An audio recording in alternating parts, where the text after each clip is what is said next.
이사야는 주전 740년 그 어간부터 남유다에서 활동하던 그런 선지자였습니다. 하나님께서는 이사야를 통해서 유다를 심판하실 것을 말씀하십니다. 그런데 이사야 1장을 자세히 보면 당시의 유다 백성들은 나름대로 하나님께 종교적인 삶을 살았고 그것을 잘 실천하고 있었습니다. 그들은 무수한 제물과 살찐 짐승들 그것을 하나님께 드리면서 예배를 잘 드렸고 절기도 꼬박꼬박 지켰습니다. 뿐만 아니라 기도도 열심히 했습니다. 그런데 하나님께서는 이사야를 통해서 그들을 가리켜 범죄한 나라라고 말씀하십니다. 오늘 본문은 아니지만 제가 이사야서 1장 4절 말씀을 읽겠습니다. 슬프다 범죄한 나라요 허물진 백성이요 행악의 종자요 행위가 부패한 자식이로다. 그들이 여호와를 버리며 이스라엘의 거룩한 일을 만홀히 여겨 멀리하고 물러갔도다. 그들의 삶은 종교적 형식으로는 가득 찼습니다. 그 안에는 그런데 정작 하나님이 계시지 않았습니다. 오히려 하나님이 보시기에 그들의 형식적인 그런 신앙생활은 가증할 뿐이었습니다. 하나님께서는 그들에게 회복을 위한 심판의 메시지를 이사야를 통해서 전하기를 원하시고 계십니다. 여러분들과 함께 읽은 이사야 6장은 이사야의 소명장이라고 해서 하나님께서 이사야를 부르시는 장면이 묘사되어 있습니다. 근데 이사야는 환상으로 하나님을 만나게 됩니다. 6장 1절부터 4절까지의 말씀 제가 읽겠습니다. 우시야 왕이 죽던 해에 내가 본즉 주께서 높이 들린 보좌에 앉으셨는데 그의 옷자락은 성전에 가득하였고 스랍들이 모시고 섰는데 각기 6날개가 있어 그 둘로는 자기 얼굴을 가리었고 그 둘로는 자기의 발을 가리었고 그 둘로는 날며 서로 불러 이르되 거룩하다 거룩하다 거룩하다 만군의 여호와여 그의 영광이 온 땅에 충만하도다 하더라. 이같이 화답하는 자의 소리로 말미암아 문지방의 터가 요동하며 성전의 연기가 충만한지라. 우시야 왕이 죽던 해, 그러니까 역사적으로는 주전 740년경에 이사야는 성전에서 하늘 보좌에 앉으신 하나님을 봅니다. 우시야 왕은 남유다의 열 번째 왕이었습니다. 역대하 26장을 보면은 이 우시야 왕은 16살에 왕위에 등극해서 52년 동안 나라를 안정되게 다스리고 빼앗긴 영토를 회복시켜서 유다의 전성기를 가져온 그런 왕이었습니다. 하지만 말년에는 교만해져 가지고 제사장이 드려야 할 그 분향을 스스로 하려다가 하나님으로부터 심판을 받아서 나병에 걸려 비참한 생을 마감한 왕이었습니다. 여기 읽은 것처럼 이사야는 그런 우시야 왕이 죽던 해 내가 보았다라고 이야기를 하면서 자신이 하나님을 본 환상의 역사적인 사실을 부여하고 있습니다. 정확한 때에 내가 하나님의 환상을 보았다라고 알려주는 거죠.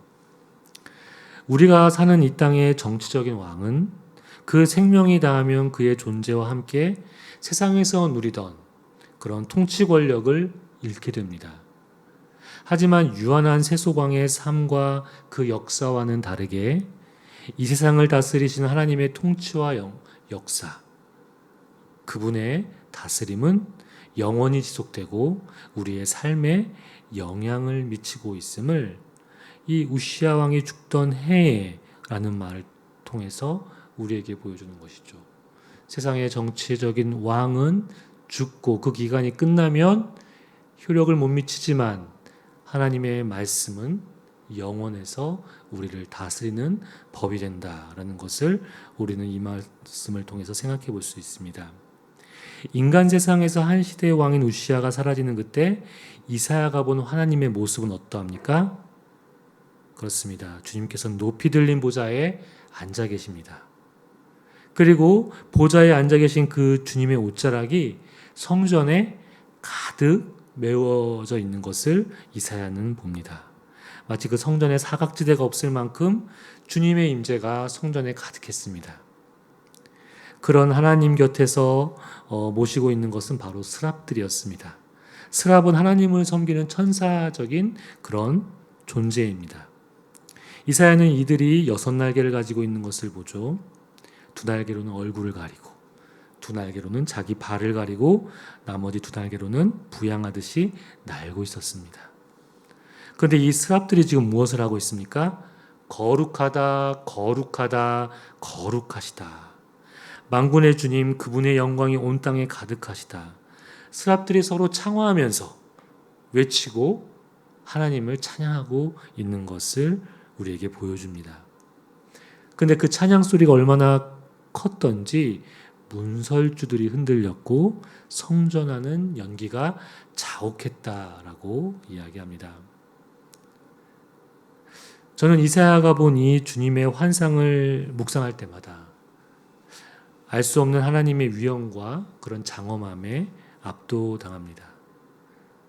제가 이사야처럼 환상으로 하나님을 보지는 못했지만 이렇게 말씀을 통해 이사야의 렌즈로 보게 되는 하나님의 현현을 우리가 말씀으로 마주하게 될 때면 추상적으로만 생각했던 크고 존귀하신 하나님의 존재감과 그 위엄이 아주 크게 다가오는 것을 느낍니다.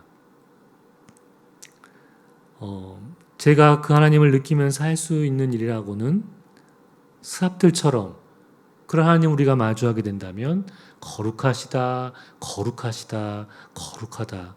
그 영광이 온 땅에 충만하다. 라는 찬양밖에 우리 역시도 하나님 앞에서 드릴 말이 없지 않나 그런 생각을 하게 됩니다.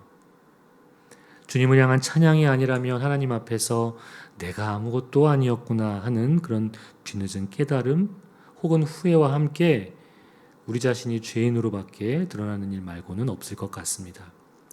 하나님을 본 이사야도 마찬가지였습니다. 본인이 죄인으로 드러나는 것에 대해서 이렇게 우리에게 보여줍니다. 5절 말씀입니다. 그때 내가 말하되 화로다 나여 망하게 되었도다. 나는 입술이 부정한 사람이요 나는 입술이 부정한 백성 중에 거주하면서 만군의 여호와이신 왕을 배웠음이로다 하였더라. 이사야는 거룩하신 하나님을 보자 자신의 존재가 부정한 것 그 자체로 드러날 뿐이라고 말씀을 통해서 보여줍니다. 그리고 하나님을 보았기 때문에 이제 내가 죽게 되었구나 하는 그런 두려움의 탄식을 내뱉고 있는 이사야를 우리는 보게 됩니다. 이사야는 자신이 하나님 앞에 드러난 그런 자기 자신의 죄된 모습들을 가리켜서 나는 입술이 부정한 사람입니다. 이 백성의 입술도 부정합니다. 라고 말하고 있습니다. 자신이 유다 백성들에 비해서 조금도 그들보다 나을 것이 없다고 입술이 부정한 죄인 중 하나일 뿐이라고 유다 백성의 죄와 자신이 짓는 그런 죄, 부정함을 동일시하고 있습니다. 마치 이런 것이죠. 우리가 하나님 앞에서 너의 죄가 더 중하다. 나의 죄는 더 경하다. 이런 것들을 따지는 것이 되게 무의미하다라는 생각 우리도 할 때 있습니다. 하나님 앞에서 누군가의 죄를 비교해서 그 경중을 논하는 것 자체가 무의미한 일인 것처럼 거룩하신 하나님 앞에서 인간은 죄인일 뿐이며 그것을 이사야는 입술이 부정하다라는 말로 이야기하고 있습니다. 이사야는 자신이 죄인으로 드러났기 때문에 그리고 주님을 보았기 때문에 곧 죽게 될 거라는 그런 두려움에 사로잡혔죠. 이때 천사 하나가 스랍 하나가 제단에서 타고 있는 술 들어서 이사야에게 와가지고 그의 입술을 대면서 이렇게 말을 합니다. 이것이 내 입술에 닿았으니 내 악과 죄가 사하여졌다. 하나님의 거룩 앞에서 제대로 설 수 없는 이사야에게 하나님께서는 스랍을 통해서 그 입술의 부정함, 죄악을 사해 주시는 은혜를 베풀어 주고 계십니다. 사실 우리가 여기서 하나님께 나와서 예배를 드릴 수 있는 것 바로 주님께서 우리의 죄를 위해서 십자가에서 우리의 죄를 사해 주시고 대신 죽으셨기 때문에 우리가 이렇게 주님께 나와 예배 드릴 수 있는 것 아니겠습니까? 우리가 어느 시점에서 어느 곳에서 주님을 만났는지 우리는 서로 잘 모르고 다 다를 것입니다. 하지만 그 반응만큼은 아마 똑같았을 것입니다. 처음 주님을 인격적으로 만나게 되었을 때. 우리가 주님을 인격적으로 만나는 순간 나도 모르게 내가 죄인인 것이 드러나서 하나님 회개의 눈물, 참회할 수밖에 없는 그런 우리의 모습이 있지 않았나요? 그리고 예수님께서 그런 나의 죄를 위해 대신 죽으신 것이 머리가 아닌 우리의 믿음으로 깨달아지면서 주님이 주신 생명으로 거듭나서 사는 것이 바로 이런 거구나 하고 그 은혜의 비밀을 우리는 알게 됩니다. 더 이상 나 자신을 위해 살지 않고 나를 대신해 죽었다가 살아나신 그분을 위해 살게 되는 것이 바로 복음의 삶입니다. 혹시 나는 죽고 예수로 사는 것, 이 말이 불편한 말로 만약에 우리에게 다가온다면 우리의 입술이 주님 앞에서 아직 부정한 것으로 드러나지 않아서일 것입니다. 주님이 주신 이 새 생명에는 마땅히 새로운 삶이 뒤따르게 마련입니다. 이제 그 죄악이 그 입술로부터 사라진 이사야에게 하나님께서는 그 입술에 하나님의 말씀을 넣어주시고자 이렇게 말씀하십니다. 8절 말씀입니다. 내가 또 주의 목소리를 들으니 주께서 이르시되 내가 누구를 보내며 누가 우리를 위하여 갈고 하시니 그때 내가 이르되 내가 여기 있나이다 나를 보내소서 하였더니. 입술이 정결하게 된 그 이사야에게 주님은 이렇게 묻죠. 누가 우리를 위하여 갈 것인가? 이 질문을 자세히 보면은 이사야를 보내시는 그 주체는 성부 하나님이신 게 분명합니다. 그런데 이 보냄이 누구를 위한 일인지 밝히고 있는 우리를 위하여라는 그 말에서는 성부 하나님만을 가리키지 않고 그 우리라는 1인칭 복수로 표현하면서 성자 예수님과 성령 하나님까지도 염두에 두신 그런 삼위일체 하나님을 위해 이사야를 부르시는 것을 우리는 볼 수 있습니다. 이 질문에 이사야가 이렇게 대답하죠. 내가 여기 있나이다. 나를 보내소서. 지금 하나님 앞에서 이사야의 태도가 좀 달라진 게 보이십니까? 우리가 그냥 읽으면은 그 태도가 어떻게 변했는지를 그냥 놓치고 지나갈 수 있는데 처음에 이사야는 부정함과 자신의 죄악 때문에 스스로 망하게 되었다라고 얘기했던 자였습니다. 그렇게 탄식하던 이사야는 온데간데 없고 숯불을 입술에 갖다 주면서 죄를 사해 주셨을 때 그 이후에 주님께서 물으시는 그 물음에 이사야는 자신의 정체성과 존재감을 새롭게 하여 드러내고 있는 것을 우리는 볼 수 있습니다. 자신이 어디에 속해 있는지 무엇을 해야 하는지 전보다 더 명확해진 것을 우리는 볼 수 있습니다. 내가 여기 있나이다. 나를 보내소서. 달라진 이사야의 태도를 우리는 볼 수 있습니다. 우리도 마찬가지죠. 주님 앞에서 우리가 죄인으로 드러나고 주님이 주시는 생명으로 사는 삶은 하나님의 말씀이 이사야를 이렇게 부르시는 것처럼 말씀이 우리를 인도해가는 삶입니다. 내가 그린 인생의 청사진에 하나님이 들어오는 것이 아니라 하나님의 그 캔버스에 나의 삶이 그분의 손에 붓처럼 들려서 그분이 구상하는 그런 그림에 우리의 삶이 그려지는 것. 그것은 결과적으로는 하나님의 작품이 되는 것이죠. 우리의 하루하루 일상은 하나의 점이 될 수 있고 또 선이 될 수 있고 하나의 색이 될 수 있습니다. 그것이 모여서 우리의 인생이 주님께 올려지는 작품이 되는 것입니다. 그것이 우리의 삶입니다. 그런데 하나님의 부르심에 응답하는 이사야에게 도무지 이해하기 힘든 상황이 펼쳐집니다. 9절, 10절 말씀입니다. 여호와께서 이르시되 가서 이 백성에게 이르기를 너희가 듣기는 들어도 깨닫지 못할 것이요 보기는 보아도 알지 못하리라 하여 이 백성의 마음을 둔하게 하며 그들의 귀가 막히고 그들의 눈이 감기게 하라. 염려하건대 그들이 눈으로 보고 귀로 듣고 마음으로 깨닫고 다시 돌아와 고침을 받을까 하노라 하시기로. 지금 하나님께서 이사야에게 어떤 상황을 말씀하고 계십니까? 정결하게 된 이사야의 입술에 하나님의 말씀을 담아서 유다 백성에게 보내실 텐데 이렇게 얘기하죠. 그들이 네 이야기는 듣기는 들어도 깨닫지 못할 것이다. 보기는 보아도 알지 못할 것이다. 이런 뻔한 상황을 알면서도 지금 이사야를 보내고 있는 아주 이상한 상황을 우리가 마주하게 됩니다. 이게 다가 아닙니다. 이사야로 하여금 그들의 마음을 둔하게, 그들의 귀가 막히게, 그들의 눈이 감기게 하라 라고 하시면서 오히려 그들의 회복을 원치 않으시고 막는 것처럼 우리는 보게 됩니다. 어떻게 하나님께서 예언자를 보내시면서 그들이 듣지도 않을 것이고 도리어 그들로 하여금 깨닫지 못하게 하라라는 명령을 내릴 수 있을까요? 아무리 봐도 모순입니다. 그러나 이것은 유다 백성들의 완악함을 역설적으로 말하고 있는 것입니다. 그만큼 이사야의 사역이 호락호락하지 않을 것을 주님은 아시고 그렇게 말씀하면서 그를 부르고 계시는 것입니다. 하나님을 향해 온몸이 닫혀 있고 하나님을 거부하고 있는 것을 강조해서 보여주는 것이죠. 그런데 우리도 생각해 보면 하나님을 믿는다고 하는 우리 자신이 하나님에 대해서 우리 마음이 둔한 경우도 있죠.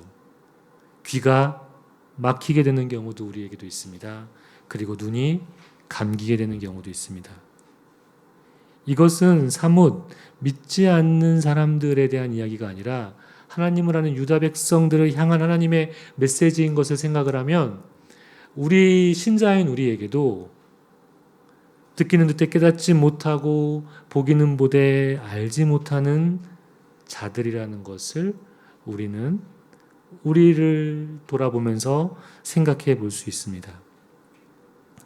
어떻게 보면 이사야는 결과를 뻔히 아는 상황 속으로 보내지는 것입니다. 이사야는 11절에 이렇게 하나님께 반문합니다.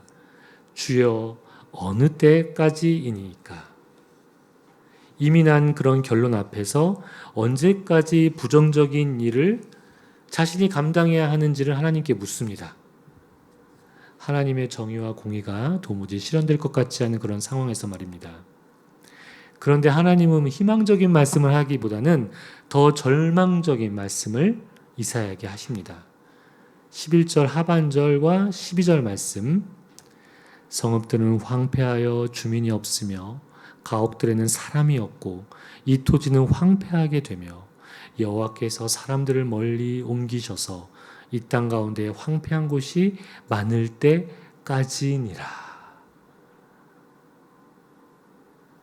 우리의 삶을 돌아보면 교회에서는 주구장창 믿음으로 살라고 이야기합니다.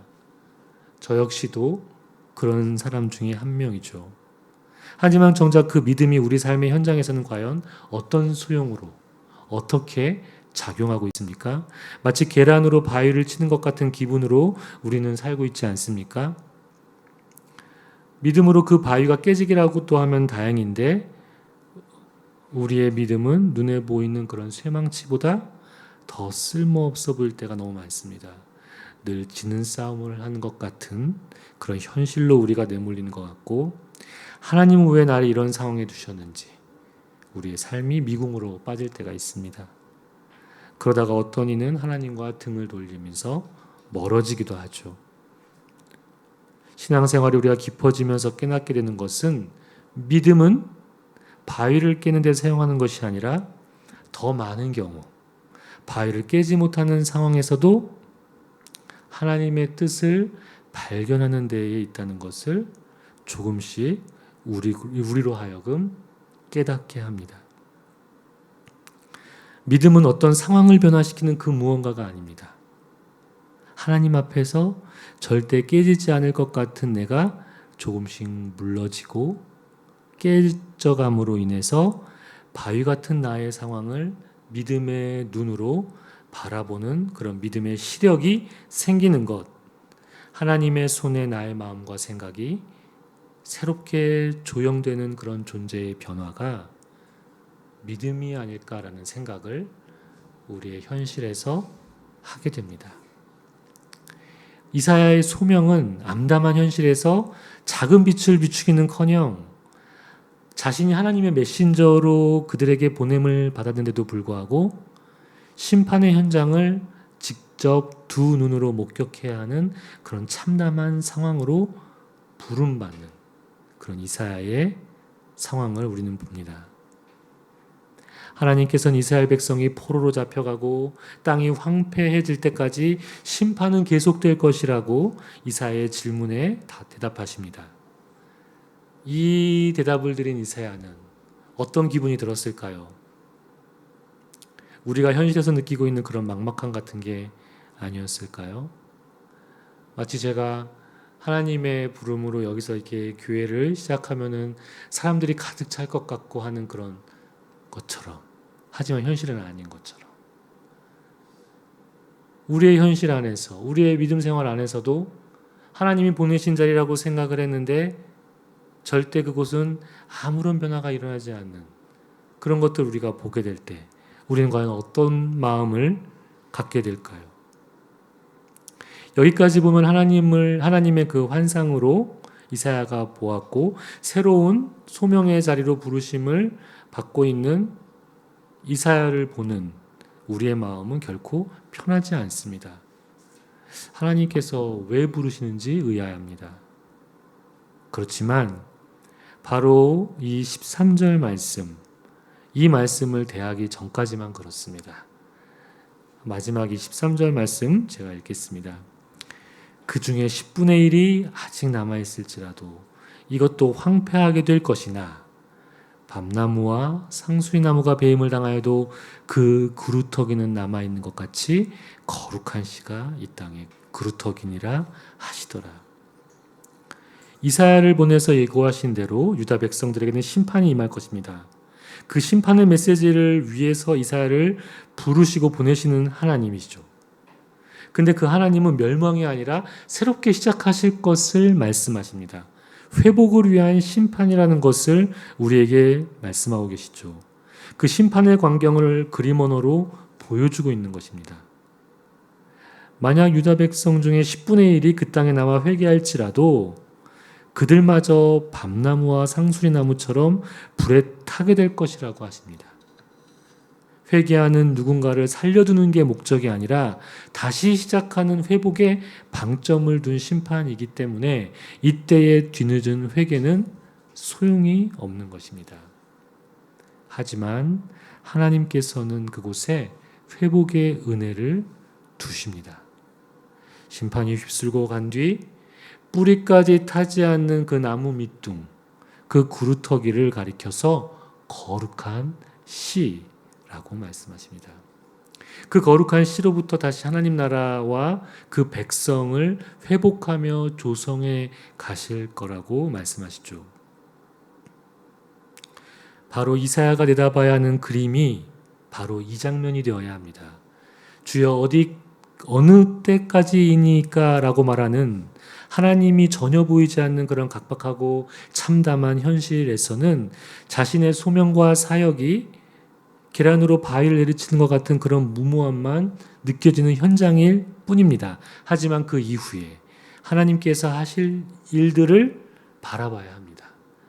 나 때는 볼 수 없지만 비록 자신의 때 그것을 경험하지 못하지만 하나님께서는 우리의 눈으로 보이는 그 황폐한 그 현장 가운데서도 거룩한 씨들을, 남아있는 거룩한 씨들을 보고 계시는 것을 우리가 볼 수 있습니다. 그렇다면 이제 이 거룩한 씨가 이 땅의 그루터기니라라는 이 말씀을 우리는 어떻게 받아들여야 할까요? 거룩은 우리가 서두에서 본 것처럼 스랍들이 하나님 곁에서 창화하면서 외치던 말입니다. 하나님을 향해 거룩하시다라는 그 찬양은 그분의 속성, 그 거룩함을 노래하는 것이죠. 따라서 이 거룩한 씨란 하나님의 속성인 거룩한 성품을 닮아가는 그런 신자의 성화의 지향점을 말해줍니다. 우리의 지향점인 동시에 하나님의 근원이기도 한 그 거룩, 그 근원으로부터 다시 새롭게 시작하고 회복될 하나님의 백성에게는 하나님으로부터 나고 자란 거룩한 삶의 열매들이 있기 마련입니다. 따라서 이 거룩한 시인, 이 땅의 구루터기로 사는 삶은 밤나무와 상수리나무가 불에 타 쓰러지는 그런 황폐한 상황과 같은 우리의 삶의 현장에서도 나를 향한 하나님의 은혜를 발견하고 그 은혜를 입은 자로 사는 것입니다. 하나님께서는 오늘 말씀을 통해서 하나님으로부터 난 그 거룩한 씨로 말미암은 것으로만 새로운 희망과 회복의 삶이 있다고 우리에게 말씀하고 계시죠.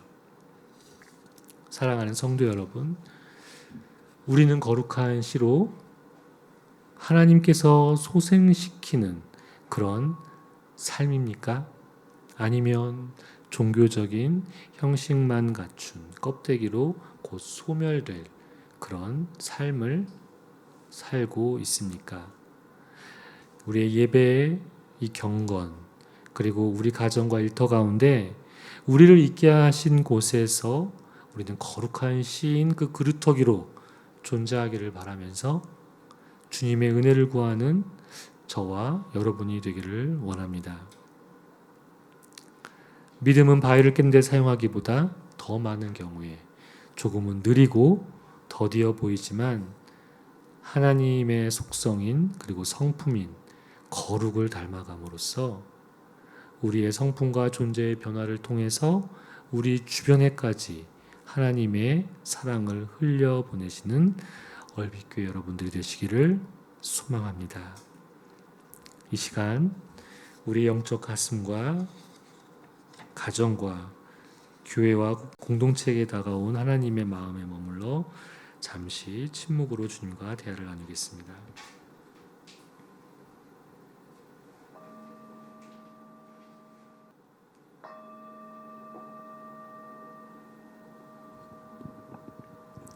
하나님 감사합니다. 하나님이 없는 우리의 예배, 우리의 인생이 있다면 그곳으로부터 돌이켜 거룩한 씨로 우리가 자라가게 하옵소서. 호락호락하지 않는 우리의 현실을 주님께서는 잘 알고 계십니다. 우리가 그런 현실 속에서 우리를 향한 주님의 은혜를 발견하게 하시고 우리가 그곳에서 주님을 더 닮아가는 자로 살아갈 수 있도록 힘과 용기로 함께하여 주옵소서. 예수님 이름으로 기도드립니다. 아멘.